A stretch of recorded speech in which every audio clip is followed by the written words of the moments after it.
Bonjour, bienvenue avec Nicolas dans cette nouvelle vidéo test Cars Up.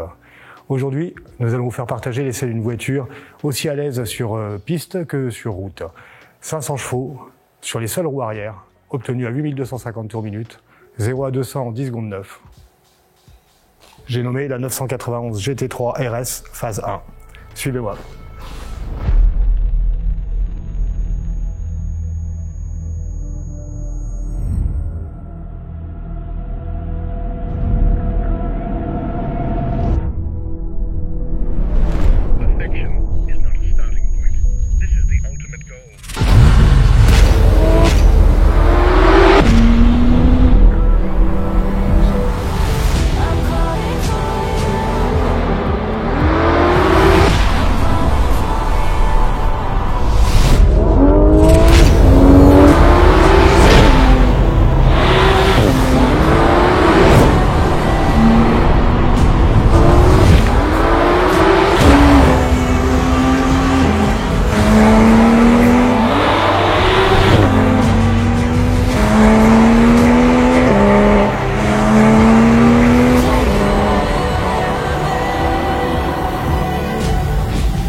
Salut Nicolas. Salut Samuel. Ça va? Ça va bien et toi? Impeccable. Une 911 GT3 RS type 991. Phase 1. On est raccord. En tout cas, on sait à qui elle appartient la voiture. Hein. Ah oui, tu trouves aussi? Oui, c'est ce que je me suis dit en la récupérant. Je crois que c'est marqué dessus. Hein. Un petit peu. Bon, bah, tu l'as déjà conduite hein? En fait, bon, évidemment, je connais l'auto parce qu'elle est juste à côté de chez nous et que c'est la nôtre. Eh oui, bien sûr. Mais non, enfin, je l'ai prise pour faire 3 km, la déposer à droite à gauche, notamment chez le gars qui a posé les films, etc. Mais par contre, j'ai jamais essayé réellement l'auto. Quoi. Alors, on va définitivement devoir un jour louer une piste hein, parce qu'on essaye des autos qu'il est impossible d'exploiter sur route ouverte. Et même sur notre bout de voie privée dans notre zone industrielle, notre bout de voie privée dans la zone ne suffira pas là. Ça suffit plus. Ça suffit plus. En tout cas pas pour des autos comme ça. Voilà, pour l'R5 Turbo qui marchait très fort. Mais sans aller très vite. Mais qui n'allait pas très vite, ça fonctionnait parfaitement à peu près. En fait. Mais pour une auto oui, ça comme va ça, vite, quoi. Oui, là, ça va vraiment vite. Ouais. Tu fais 1, 2, 3, 4, tu es à 160, donc il faut être sur une piste. Ouais, il faut être sur une piste. Une fois n'est pas coutume, nous allons vous parler aujourd'hui encore de 911. Je dis encore, je crois qu'on n'en a fait qu'une pour l'instant, la 930 Turbo, enfin la 911 Turbo type 930, mais il est fort probable qu'on en fasse de nombreuses autres et beaucoup de Porsche, puisque les Porsche sont, comme vous le savez tous, les voitures de sport les plus produites au monde. D'ailleurs, à ce titre, je vais tout de suite vous donner une information. Cette Porsche 911 GT3 RS est du type 991. Eh bien, c'est une 991 qui a eu la joie de célébrer la millionième 911 fabriquée. C'était au printemps 2017. Considérant que le taux de survie des Porsche 911 est bien supérieur à celui des Renault Clio, par exemple, on peut imaginer qu'il existe, de par le monde, des centaines de milliers de Porsche 911 de toute génération qui parcourent toutes les routes. Et c'est quand même un peu une voiture de route pour la course, une voiture de... Enfin, toujours nos questions. Ou une voiture de course pour la route, plutôt, ouais. Enfin, on peut rappeler que la première 911 RS était la 911 2,7 litres Carrera RS de 1973. La commercialisation de la 911 Carrera 2,7 litres RS en 1973 avait pour objectif une homologation d'un modèle dérivé de la série en compétition. Si on parle précisément de la GT3 RS, comme toutes les autres GT3 RS et GT3 classiques déjà, hein, l'idée est de concevoir une auto qui permette de se rendre sur un circuit par la route. Évidemment, ça se paye au prix d'un confort diminué, d'une insonorisation allégée, bon, d'accord. Mais pour être franc, tout à l'heure, on a pas mal roulé avec cette voiture pour faire les images dont on avait besoin. À moins d'être sur une route véritablement défoncée, elle est tout à fait supportable. Elle fait pas un bruit complètement fou parce que finalement, en usage normal, le moteur tourne à 2000, 2500, 3000 tours aux vitesses légales. Sur l'autoroute, tout à l'heure, j'étais à 130 km/h à 3200 tours. Il n'y a rien à dire. Je la trouve pas particulièrement belle en blanc de base. Mais par contre, le fait qu'elle ait les feux avant, je sais pas comment s'appelle l'option, ça doit être PDLS Plus ou un truc comme ça. Et du coup avec les fonds noirs, ça lui va vachement mieux quand même. Parce que je trouve que quand elle est blanche avec les feux gris clair, enfin les feux argentés là. Ça devient très massif. Bah ouais, elle manque un peu de personnalité je trouve. Ouais. Alors que sur une GT3 RS à la limite, c'est vraiment une auto sur laquelle je trouve qu'on peut tenter des couleurs quoi. Oui, souvent d'ailleurs, elles sont dans des couleurs pas possibles. Violette, verte. Ouais. Là, c'est un parti pris un peu comme les Porsche de course d'autrefois dans leur livraison d'origine avant de recevoir les peintures de guerre des sponsors. Tu te souviens, les 917, les 908, les 910. Blanche immaculée. Voilà, blanche avec la bande Porsche noire. Ouais. Par contre, l'arceau blanc, c'est joli, avec les ceintures rouges. Oui.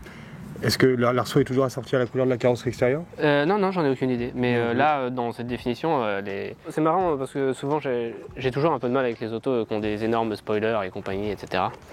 Et je trouve que par contre sur celle-là, ça lui va bien, quoi. Enfin, vraiment. On est habitué. Ça fait quand même. Ouais. ça fait 3 générations qu'on voit des GT3 RS. Ben, ça fait 3 générations qu'on voit des GT3 RS. Enfin, en se positionnant chronologiquement au niveau de la 991, parce que finalement aujourd'hui on connaît 4 générations avec la 992. Concernant la 991, c'est une voiture très intéressante dans le sens où c'est la 3e. Aujourd'hui les Porsche ont 60 ans, les 911 ont 60 ans d'existence quasiment. Les premières 911, type 901, ont été livrées fin 64, à partir de septembre 64, donc il y a 59 ans. Alors que nous en sommes, selon la façon de compter, à la 6e ou 7e génération, 7e ou 8e génération avec les 992. La 991 était la 6e ou 7e génération. Pourquoi 6e ou 7e ? Selon que l'on considère qu'il y a les 911 classiques, puis les 911 de la série G à partir de 74 avec les pare-chocs à soufflet. Certains considèrent que toutes les 911 de la première génération classique et G jusqu'à 89 représentent une seule génération. La 991, malgré ses 6 ou 7 générations, n'était que la 3e nouvelle base de Porsche 911. Je m'explique. De la 901 prototype, la 901 de présentation du salon de Francfort de septembre 63 jusqu'à la dernière Porsche 993 en 1994, la base, bien que très modifiée, reste commune. Les vitrages, les portières, pare-brise, lunettes arrière, etc. Restent les mêmes. D'ailleurs, nombre de Porsche d'anciens modèles ont été déguisés dans les années 70, 80 et même jusqu'au début des années 90 en modèles plus récents sur la base de litre 2, de litre 4 du début des années 70. En 1997, quand est présentée la 996, c'est une toute nouvelle voiture. C'est toujours une 911 dans la nomenclature Porsche, enfin dans la nomenclature commerciale de Porsche, mais le type 996 est une voiture entièrement nouvelle de la cave au grenier. C'est une nouvelle coque. Aucun élément ne provient des générations précédentes. Moteur, boîte, transmission, train roulant, et tout est absolument nouveau. D'ailleurs, ça a été un peu reproché à Porsche à l'époque, mais c'était une obligation pour des questions de normes de bruit en particulier. Le moteur refroidi par air a été abandonné à cette époque, mais le principe général de la 911 est resté strictement le même, c'est-à-dire une voiture de sport compacte, 2+2, 2 petites places de secours à l'arrière, mais qui sont bien utiles, moteur 6 cylindres à plat, en porte-à-faux arrière. Certes refroidi par eau à partir de la 996. La 996 est donc une toute nouvelle auto. C'est donc la 2e 911 en termes de génération d'ingénierie. La 991 est la 3e. En effet, entre les deux, il y a eu la 997 qui était une évolution de la 996. La 991 est présentée fin 2011, en septembre exactement. Elle remplace donc la 997, comme on l'a dit. L'objectif est de proposer une voiture en accord avec l'évolution des réglementations en termes de pollution, bien entendu. Donc les principes généraux sont toujours les mêmes.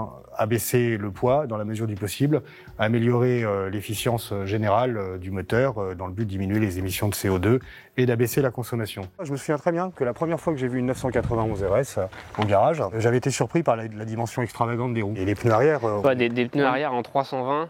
325 325 pardon, sur des routes 21, c'est quand même... C'est énorme, on voit pas ça sur beaucoup d'autos. C'est énorme. Mais enfin, toujours est-il que là, 325, c'est vraiment des pneus qui sont très larges, quoi. 20 pouces à l'avant, 21 pouces à l'arrière, très large, comme on vient de le dire. Ouais. Ce qui est rigolo, c'est que la voiture a grandi aussi, la 991, qui est la 6e ou 7e. 4,60 4,70 Non, elle fait moins que ça, parce qu'en fait, ils ont réduit les porte-à-faux, justement, c'est toute l'idée. On remarque immédiatement que la voiture a pris du volume. L'empattement a gagné 10 cm par rapport à la génération 96-97, et pourtant, la 96 avait déjà un empattement allongé par rapport aux 993 et précédentes, et même au tout début de la carrière de la 911, l'empattement avait été allongé dès 1968 pour essayer de contrecarrer un petit peu les effets légèrement complexes de la tenue de route liée au moteur en position en porte-à-faux arrière. Sur les toutes premières Porsche 2 litres, c'était 2,21 m, ensuite on est passé à 2,27 m en 69, puis on est passé à 2,35 m sur les 996-17, et là on est à 2,45 m. Donc on commence à être sur un empattement de voiture beaucoup plus normal. Standard. Quoi. Et on voit avec le porte-à-faux arrière qui est quand même contenu. Finalement, ce moteur en porte-à-faux, progressivement au fil du temps, c'est pas un central arrière comme sur une Cayman. Mais il est de moins en moins décalé. Mais il est quand même de moins en moins en sac à dos, quoi. Alors justement, en plus, la boîte et le pont sont d'un nouveau type, avec une sortie d'arbre légèrement reculée par rapport au modèle précédent. Et par surcroît, les transmissions arrière sont à trois articulations pour simplifier. Imaginez que la voiture soit comme ça permet de reculer les roues par rapport à une position du moteur qui resterait inchangée. Le moteur est donc en quelque sorte moins en porte-à-faux par rapport à l'essieu arrière. La voie avant, sur les 991 standards, a pris 50 mm par rapport aux 997 et 904 précédentes, ce qui est énorme. Ouais, bien sûr, 5 considérable. cm ça en fait une voiture presque large, quoi. L'idée, c'est de gommer le défaut propre au moteur en porte-à-faux arrière, de donner à la voiture un comportement de voiture normale, alors que ce qui fait l'intérêt d'une 911, quelle que soit sa génération, c'est un peu son comportement anormal. Donc c'est le paradoxe des voitures modernes, comme souvent. Même si je suis sans prendre de risques et sans l'avoir essayé comme on va pouvoir l'essayer maintenant, je pense qu'on ne sentira pas le côté moteur en porte-à-faux dans l'essai qu'on va faire, quoi. Non, je pense qu'on n'aura pas l'espace et les autorisations nécessaires pour exploiter l'auto selon un pilote d'essai, un pilote bien connu qui fait des essais pour la presse écrite, entre autres, sur piste, lors d'essais chrono, sur plusieurs tours. La voiture devient un peu pointue de l'arrière à la limite. Ça ne m'étonne pas parce qu'avec les pneus qui chauffent un peu, etc., elle doit devenir un peu exigeante. Mais en fait, la particularité des 911, ça a toujours été d'avoir un grip phénoménal et d'être un peu compliqué dès lors qu'on perdait le grip. Il semblerait que pour la trouver pointue, il faut vraiment chercher à taper un chrono sur un circuit et plutôt dans ce cas être un vrai pilote plutôt qu'un amateur. Allez, en route. En route. Alors là, il y a un truc très pratique, tu connais. Ah, t'as le lift? Et oui, il y a le lift. Et c'est un vrai lift, elle doit monter de 5 ou 6 cm. Avec les petits boudins, là. Je pense que c'est pas mal. Ouais, c'est une option essentielle. Ouais, on entend la boîte, on entend tout. Ouais. Ah oui, et puis quand tu le refais, t'entends l'électrovanne qui fait psh. Exactement. Et puis quand tu le coupes, ça fait. Voilà, exactement. Bon, alors là, je suis en tout automatique.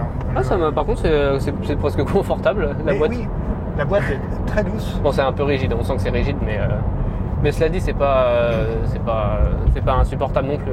Parmi les différentes choses dont tu disposes ici, tu peux mettre la boîte PDK en sport. Donc elle monte un peu plus haut, c'est ça? Voilà, elle reste accrochée sur les rapports. Okay. En mode normal, elle est très intelligente. Dès que tu la sollicites pas, elle comprend, elle rétrograde, elle reste bloquée sur le rapport. Mais si tu restes plus qu'une seconde ou 2 secondes à pas vouloir continuer d'aller plus vite, elle se recalme immédiatement. La boîte PDK a 7 rapports et qui est livrée sur la GT3 RS de série, qui est fabuleuse, d'une rapidité sidérante. Elle est presque plus intelligente que le conducteur moyen. Elle comprend immédiatement votre style de conduite, elle s'y adapte, elle est véritablement auto-adaptative. Vous roulez calmement, subitement vous avez un dépassement à effectuer, enfoncement de pédale rapide. Elle pige tout de suite, elle rentre 2-3 rapports si nécessaire, elle reste accrochée dans les tours jusqu'à ce que votre conduite se calme. Et là, subitement, poup, elle repasse en conduite calme d'elle-même et vous redescendez à 2000 tours paisiblement. Alors la suspension, on a 2 modes. Ça, c'est le mode confort, comme tu peux le remarquer. Voilà. Et regarde sur cette route, je te mets le mode sport. Ah ouais. Voilà, on dirait que ça tape presque. On voit vraiment la différence. Ah oui. Elle n'est pas si confort que ça en mode confort. Mais c'est pas horrible pour une voiture de sport. De ce niveau. Beaucoup d'accélération verticale, mais elle ne tape pas. Non, c'est vrai. Les Par contre, quand tu durcis l'amortisseur, si. Oui, là, ça, évidemment. D'ailleurs, je pense que sur route, même en conduite soutenue, je serais tenté d'imaginer qu'il ne faut pas utiliser le mode sport de l'amortissement. Parce que la voiture est trop dure, elle saute trop si la route est un peu inégale. Alors que dans cette configuration de suspension, elle a des réactions saines. Très saine, les réactions de suspension sont vives. C'est super comme voiture. Tout à l'heure, je suis passé sur un S avec une petite bosse. Et j'ai senti le moteur prendre... Oui, dès qu'il y a un peu de débattement, on le sent quand même. Voilà. Faut pas abuser là. Mais sur route normale, moi je suis pas mal. Hein. Quand la route est un peu défoncée, c'est pas très agréable, mais en même temps, la route défoncée sur un long trajet en général, c'est 3% du temps, quoi. Le reste du temps, on fait de l'autoroute ou de la grande route. Alors techniquement, la 991 et particulièrement la GT3 RS, et on pourrait le dire, c'est vraiment quelque chose. On étudiera bientôt de plus près une 992. On peut raisonnablement se poser la question de savoir ce qu'ils ont pu encore ajouter, puisque sur cette auto, presque toutes les fonctionnalités sont contrôlées par une électronique dernier cri, ou des systèmes en tout cas automatisés ou pilotés. Il en va ainsi de la suspension PASM, qui propose des amortisseurs pilotés, que l'on peut sélectionner en position confort ou sport depuis l'intérieur de l'auto. Bon, je vous rassure, c'est toujours plutôt dur, mais c'est franchement très dur en sport. Ah oui, ça a de la voix. Hein. J'y vais gentiment. Ouais, gentil. Il y a du couple, hein?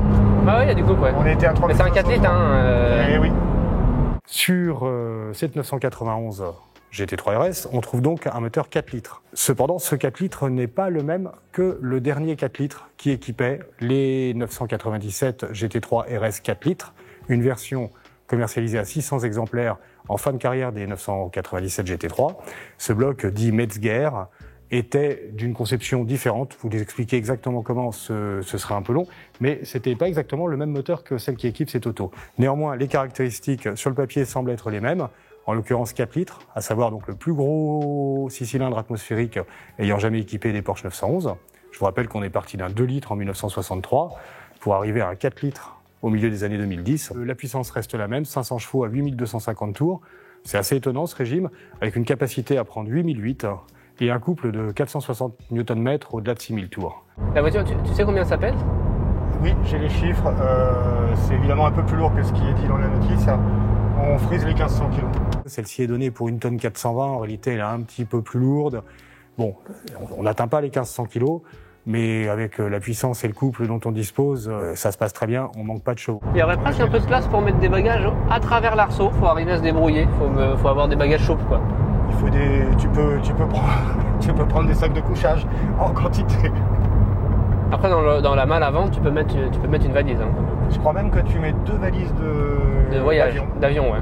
Elle est livrée d'origine avec un arceau de sécurité qui occupe tout l'espace arrière et donc les petits sièges ont disparu. Et même l'idée de glisser une valise à l'arrière, c'est plutôt des sacs de couchage que vous arriverez à passer entre les tubes de l'arceau de sécurité ou un sac à dos éventuellement, mais pas grand-chose de plus. En 0 à 100, ça donne quoi annoncé? Au 1000 mètres DA, on est à 20 secondes et quelques... Ok, ça va vite. Ouais, ça va vite. Ça va vite au 1000 mètres DA, ouais. Voilà, 20 secondes et quelques centièmes et quelques dixièmes. Et en boîte méca, 1 seconde et demie de plus. Donc la boîte PDK est... Pourtant, elle n'existe pas, la GT3 RS en boîte méca. Non, c'est par rapport à une GT3 ouais. C'est une auto qui abat le 1000 mètres départ arrêté en 20 secondes 5. Et si on compare ce temps avec une GT3 normale, qui réalise le même temps d'ailleurs, en boîte mécanique, la PDK est plus rapide d'1 seconde 5. C'est dire que quand on a une machine pilotée qui fait le boulot à votre place et qui le fait bien, il n'y a pas de doute, on gagne du temps par rapport au travail humain. Après, on peut préférer une boîte mécanique pour le plaisir de manier la machine soi-même. Alors j'entends les pneus qui couinent un tout petit peu, les freins, pardon. Ouais. Mais si j'ai bien vu tout à l'heure, hein, on a la chance que ce modèle soit équipé de disques acier. Hein. Mais c'est une option, le carbone céramique sur ce. Alors c'est une option, mais je sais que tous ceux qui roulent en tout cas avec leurs autos, que je connais... ils remettent des disques acier. Si jamais elles étaient équipées de céramique, ils remettent des disques acier. Ouais. Tout à fait. D'abord, ça freine très très bien. Et puis le coût d'entretien est quand même divisé par... oui, c'est un rapport pas de 1 pour 10, mais un 5 et un 6, ouais, c'est ça. Ouais. Oui, le carbone céramique, c'est formidable pour les voitures de course, pour les voitures de route et de track days. Je continue de rester dubitatif. Ah oui, bah c'est un super élément marketing. Mais avant de venir au bout des freins sur ce type d'auto, faut quand même y aller. Hein. Je sais pas au bout de quoi tu peux venir sur route normale. Là, j'accélérais à peine. Hein. Ah, mais c'est super, hein, par contre. Hein.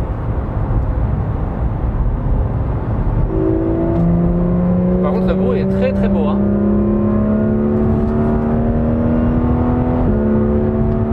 Ça se met à marcher en haut. Hein.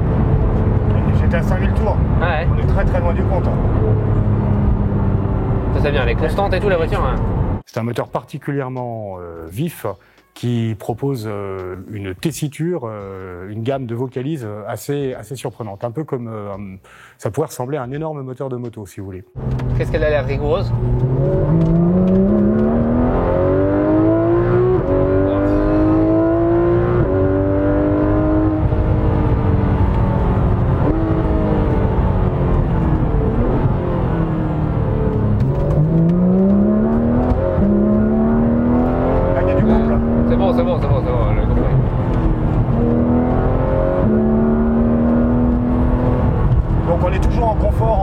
Ceci, je me contente juste d'utiliser les palettes. Hein. La rétrograde est toute seule. Ouais, ça marche bien. Hein. Et je vais te la laisser rapidement pour que tu aies le plaisir de jouer avec. Tu peux un peu plus loin à droite là, tiens. Un peu plus loin à droite. Ouais, on a le... Pour nous résumer, il y a énormément de couples aux alentours de 4-5 000 tours. Et il y a une montée en puissance qui n'en finit pas. Voyons voir. Bon, ça a un intérêt de passer en deuxième, tu récupères des...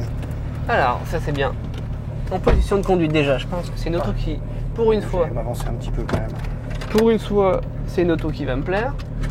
Ah bah c'est parfait. Parce qu'on est très bas. On n'en a pas parlé, c'est très bas, le volant se règle. Le volant est haut. Mais il est haut là. Et ça, c'est super. Bon, effectivement, tu montes dedans, ça se conduit tout seul. Hein. Ah mais les commandes sont justes. Je veux dire, si tu as besoin de la manœuvrer haute, t'as pas besoin d'être un pilote particulièrement. Pas du tout. L'embrayage automatique de la PDK ne patine pas du tout. La position de conduite, moi j'adore. Hein. Je vois la route, j'ai vraiment le volant au niveau de mon champ de vision. Ce qui veut dire que je vois finalement, je regarde loin. Bah oui. Et ça c'est super. Bon, la direction est géniale. Ouais, c'est génial. Contrairement aux Ferrari, qui sont des voitures excellentes.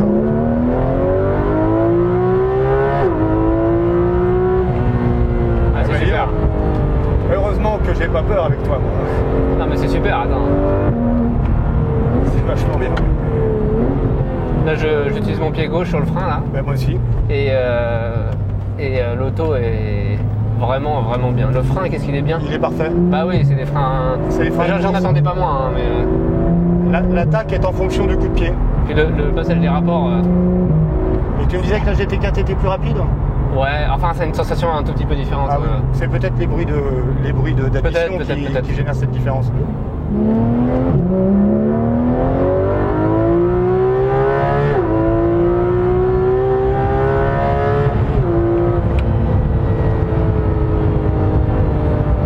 Donc la direction, je vais finir par la terminer ma phrase. Sur les Ferrari, je trouve qu'elle manque légèrement de point milieu naturel, de consistance au point milieu. Là, il y a juste cette petite consistance parfaite qui fait que tu sens exactement... C'est vrai.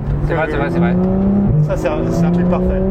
La direction est électro-hydraulique sur les 991, donc c'est le cas sur cette GT3 RS. Ça n'est plus une direction à assistance hydraulique mécanique. L'idée, c'est de gagner du poids et d'éviter de prendre un peu de puissance au moteur pour entraîner la pompe de direction assistée. Les roues arrière sont directrices aussi sur les 991 GT3 et GT3 RS, et quelques autres à partir d'une certaine année. Les roues arrière directrices, ça signifie que jusqu'à 50 km/h et même parfois un petit peu plus, les roues arrière braquent dans le sens opposé des roues avant. Ce qui a pour effet de permettre à l'auto de tourner plus court, puisque l'arrière pivote, un peu comme un chariot élévateur dont les roues arrière sont directrices, si vous voulez. Plus exactement, pour expliquer que ça donne le sentiment que la voiture a un empattement plus court. On passe d'une grande berline à un coupé, si vous voulez. Au-delà d'une certaine vitesse, à partir de 80 en l'occurrence, ou un peu après, selon le style de conduite, si j'ai bien compris, les roues arrière braquent moins, mais légèrement, dans le même sens que les roues avant. Et là, l'effet, il est assez simple en fait. On imagine bien que si on est dans un virage et que l'on est en appui, et sur les roues arrière, par exemple, parce qu'on est en pleine accélération, l'arrière, en tout cas, a tendance à se déporter vers l'extérieur. C'est ce qu'on appelle le survirage. Eh bien, si les roues arrière braquent vers l'intérieur du virage, ça contribue à ramener l'arrière de la voiture vers l'intérieur du virage et à contrer le survirage. L'accélérateur n'est pas trop mou. Il offre un tout petit peu de résistance, mais juste assez pour ne pas être fatigant. Il est bien. Le baquet, je le trouve supérieur à ceux de la 488 Pista, par exemple. Et puis on est vachement bien tenu. Moi, je suis parfait. Après, peut-être que quelqu'un qui serait un peu plus gros que moi le serait un peu moins. Alors, Mais moi, je suis parfaitement... Remarque, il est un peu ouvert, donc il te permet de quand même ouais, de... il est ouvert au niveau des épaules.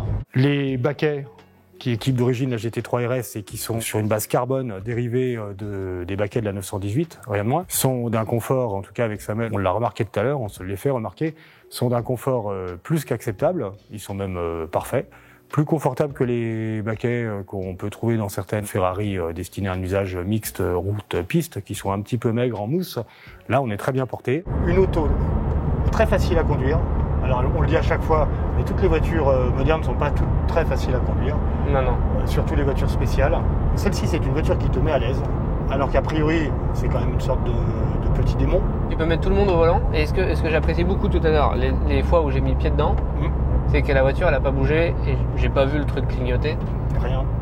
Et je pense que si toutes les assistances étaient coupées, je ferais l'essai pendant une seconde à la fin. Ouais. Mais je pense que l'auto bouge pas d'1 millimètre. La voiture ne bouge pas, ne glisse pas. Au pire, si vous accélérez un peu trop tôt en sortie de virage, elle sous-vire légèrement. En tout cas, elle est Alors, réellement saine. Et... On n'a rien senti, néanmoins, toute l'électronique et tous les systèmes de cette auto ont tendance à prévenir les problèmes et les défauts de tenue de route ou les pertes d'adhérence ou ce genre de choses, plutôt que de les corriger. Par exemple, tu as les supports moteurs actifs. Les supports moteurs sont actifs, ce qui signifie, pour l'expliquer rapidement, que les mouvements du moteur liés aux accélérations et aux décélérations et la façon dont le moteur bouge dans la caisse en fonction des sollicitations et des appuis en virage est compensé par ces paliers moteurs actifs qui contrecarrent l'effet de couple. Tu as un différentiel vectoriel. Ça c'est bien. Ouais. Donc il réagit instantanément. C'est pas le même système que Ferrari avec les e-diff, mais l'idée est la même, c'est de faire plus qu'un différentiel à glissement limité. C'est plus réactif. Travailler, travailler immédiatement sur les... C'est plus réactif, un glissement limité, il faut attendre que ça chauffe. Et il faut attendre que ça commence à foirer pour que ça réagisse. Ouais. Là, ça anticipe le problème en corrigeant naturellement la vitesse de la roue intérieure par rapport à la vitesse de la roue extérieure. Si on y ajoute le différentiel vectoriel piloté, lui aussi, on réalise que dans un but de recherche d'efficacité, les ingénieurs ont finalement, en quelque sorte, contribué à supprimer toutes les caractéristiques typiques du comportement d'une voiture à moteur en porte-à-faux arrière. Le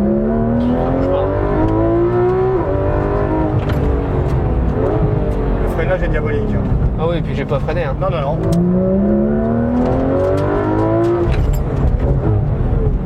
Oui, là j'ai freiné. Là j'ai freiné, ouais. Et je m'y attendais pas. Vu ton accélération, je pensais que tu allais... Eh bien, nous voilà à la conciergerie. Au garage. Au garage, c'est vrai, on ne doit plus utiliser le terme conciergerie. Donc nous voilà au garage. Nous voilà au garage. Je vais même reculer mon siège pour sortir. Hein. Parce oui, que... on est un peu coincé sinon. Ouais. C'est bon, je l'ai mis en parc, ouais, c'est bon. Et quelle auto, quoi. N'est-ce pas ? Elle semble facile à conduire jusqu'à un certain point. Ça, c'est très impressionnant. C'est vraiment l'utilisabilité de l'auto. C'est-à-dire que vraiment, quelqu'un qui conduit au quotidien une Clio peut monter dedans et être à l'aise au bout de 100 mètres avec la voiture pour une conduite normale, quoi, je veux dire. Mais il semble aussi qu'on puisse aller assez facilement avec un niveau de pratique modéré, assez facilement, plus vite qu'on ne l'imaginait presque. Et tout à l'heure, dans les S en descente ou en montée, quand on les a pris dans l'autre sens, tu te dis, c'est peut-être un peu vite, et puis en fin de compte, non, tu regardes où tu vas aller. Tu aurais pu aller beaucoup plus, alors qu'on aurait pu passer. Je pense aussi que si on montait dans une auto comme ça, sur une route fermée avec un vrai pilote, une route pas trop défoncée, parce que c'est pas une voiture de rallye, c'est une voiture de piste. Absolument, et d'ailleurs l'amortissement est travaillé pour. Hein. Voilà, elle supporte les bosses jusqu'à un certain point, mais je pense qu'on aurait très peur. Alors l'auto est formidable, c'est un truc incroyable. Là on a fait un essai, c'était fabuleux, on a pris beaucoup de plaisir. Mais tu vois, moi je trouve que elle est quand même dans l'extrême. Et quitte à choisir, tu vois, moi j'aurais plutôt tendance à prendre une GT3 parce que sur la route ça fait la même chose. En vrai, ça fait la même chose. Avec un degré de confort un peu supérieur. Ça existe en boîte méca si jamais tu veux profiter de l'agrément de la boîte manuelle. Et si je voulais faire uniquement de la piste, j'aurais tendance à prendre une vraie 911 Cup, quoi, qui finalement est un cran et encore un cran au-dessus, mais qui est une voiture de circuit. Hein, c'est une voiture. Avec une GT3 normale, enfin une 991 phase 1 GT3 à 3,8 litres, donc un chouïa moins puissante, mais les perfs sont les mêmes. Elle perd 1 seconde sur un circuit comme le Bugatti, justement. Ouais, c'est donc peanuts, elle va très bien pour la piste aussi. Et après, Le problème, c'est sur 1 seconde, sur un circuit comme le Bugatti, c'est le pilote, c'est pas... Non, parce que pilote. Non, un pilote équivalent, mais je veux dire, nous, oui. À nos niveaux de pilotage, je veux dire... Mais tu nous donnes celle-là et tu mets un bond dans la GT3, il nous met 10 secondes. Voilà. Bon, puis il ne faut pas oublier avec ce genre d'auto le plaisir de posséder un objet spécial, un petit peu rare, qui est une des composantes de l'histoire. Là, l'auto à conduire, réellement, elle est parfaite. Si tu donnes le cahier des charges d'une auto ultra sportive parfaite, ça donne ça. Il faudrait qu'on essaye une 992, elle est mieux. Je sais pas si on arrive à sentir qu'il y a des mieux sur route. Elle est plus rapide, mais à notre niveau de pilotage et les capacités d'essai qu'on a aujourd'hui, je sais pas si on s'en sert. On verra pas la différence. Mais en tout cas, je veux dire, vraiment dans la définition, elle est parfaite. En fait, non, c'est une auto pour aller très vite et accessible à tout le monde. Et ça te donne ça. Tout à fait. Tu prends une 488 Pista, ça va plus vite. Mais c'est beaucoup moins accessible. Mais je peux te dire qu'une 488 Pista, quand on enlève toutes les assistances, faut commencer faut être un peu averti, quoi. Bon Nicolas, à la prochaine. À bientôt Sam. Et puis j'ai hâte. quelqu'un pour te raccompagner. Ouais, je vais me débrouiller, je vais trouver quelqu'un. J'ai vu quelqu'un derrière là. À la prochaine. C'était Nicolas, je vous remercie d'avoir suivi. N'hésitez pas à la partager, à commenter, à liker, à vous abonner à la chaîne YouTube Cars Up et surtout à activer la cloche qui vous permettra d'être informé des prochaines vidéos. À bientôt, merci.